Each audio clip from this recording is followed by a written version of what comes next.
So go to the shops today and nothing feels normal. Food prices have been soaring for years. So think about a tub of margarine up 56% over the last 5 years, or a pint of milk, 48% increase over the last 5 years, or even a loaf of bread, 36% more expensive than it was 5 years ago. Pint of beer up by about a third.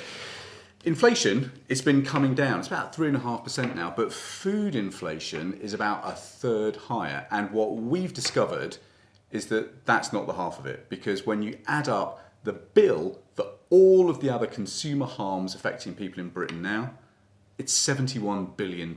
So we've been talking to experts about what on earth is going on. We've got £71 billion worth of extra costs on consumers through a whole host of breakdowns in the marketplace. I mean, John, is that basically what is going on?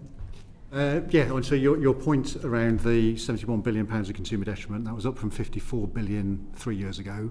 And I know that some of the way the figures were calculated have changed, but if you went back to 2014, 2015, it was running at about 25 billion. So in terms, there's been an exponential... They've tripled. So that £71 billion hit, that is goods that are faulty, or deliveries which don't turn up, or things that go wrong and you just can't get a refund for. It could be you've bought something because of those online reviews which turn out to have been faked, or it could be services that you've bought and which don't turn up. What we discovered in our hearings is that the way that consumers are helped in this country is now just a complete mess. And we've got loads of watchdogs which we're paying billions of pounds for, who are frankly moving so slowly, they're practically useless. Here is some of the evidence that we heard in this week's hearings on Ripoff Britain. There is also the harm, physical harm, because there are goods that and products that people can buy. I'm sure we'll talk about online marketplaces sort of separately, but there are products out there that will and do hurt, harm and kill people. And so there's a safety element to this as well, which makes this a really pressing issue. So enforcement isn't just about making a reduction in the 71 billion. That has to be a target, I think, for government over the next sort of 3 years by the time the next survey comes out from the CMA. But it's also about looking at those safety issues to make sure that consumers are absolutely well protected and they can trust the system, because at the moment they probably trust the system a little bit too much. So one of the biggest problems is the way that the online world has now just become what we heard was a Wild West. About a third of consumer spending is now online. So this is a big, big issue. So we have done enormous amount of time over the years about product safety in online platforms. And we are continuously finding unsafe products. Unsafe is not that we decide that they are unsafe. No, it's that UK standards say that they are unsafe. We continuously ask the online platform, Amazon, eBay, all of them, to take them down.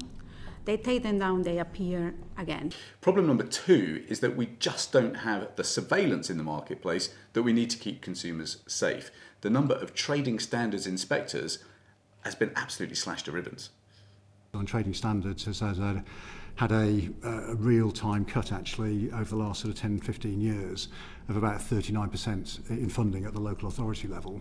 And then when you look at trading standards relative to, let's say, other regulatory enforcement like environmental health, trading standards has been hit twice as hard.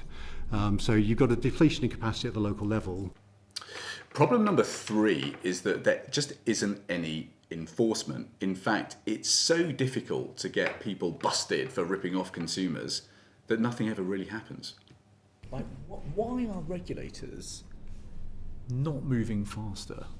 So at Citizens Voice we call that regulatory whack-a-mole. So by the time a regulator does this, like, it's popped up over here. We're spending billions of pounds on regulators who are basically moving so slowly that they're useless to consumers. The next big problem is that when things go wrong, there isn't really a good way of resolving disputes. So when you buy things and you've been ripped off, often there isn't an ombudsman or someone that you can go to actually bring you justice. There isn't a lot that consumers can do. We can tell them what their rights are. I guess they could try to take them to small claims court, but that's very difficult for a consumer to do. In these markets, people's options are very limited.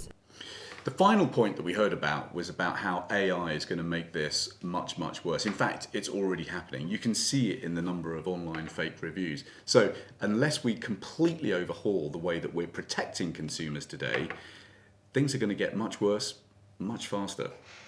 The threat is, it's already been touched on, deep fakes, all sorts of false images and videos and all that kind of things, enabling scammers to be, to scam people in new and different ways. And we're already seeing that, and we've got to try and tackle that, and the regulators have got to try and tackle that. So there we have it. We've got spiralling prices in the shops. We've got huge pressure on the cost of living. And at the same time, we've got over £70 billion worth of extra costs which consumers are facing in harms each year. We've got a very fragmented system for actually enforcing fairness in the marketplace. We've got watchdogs which aren't using the powers that they've got fast enough. And we've got AI about to make things much, much worse. So, love your views on how we fix things for consumers in Britain. Just leave us some thoughts in the comments. And if you found this useful, then please do subscribe.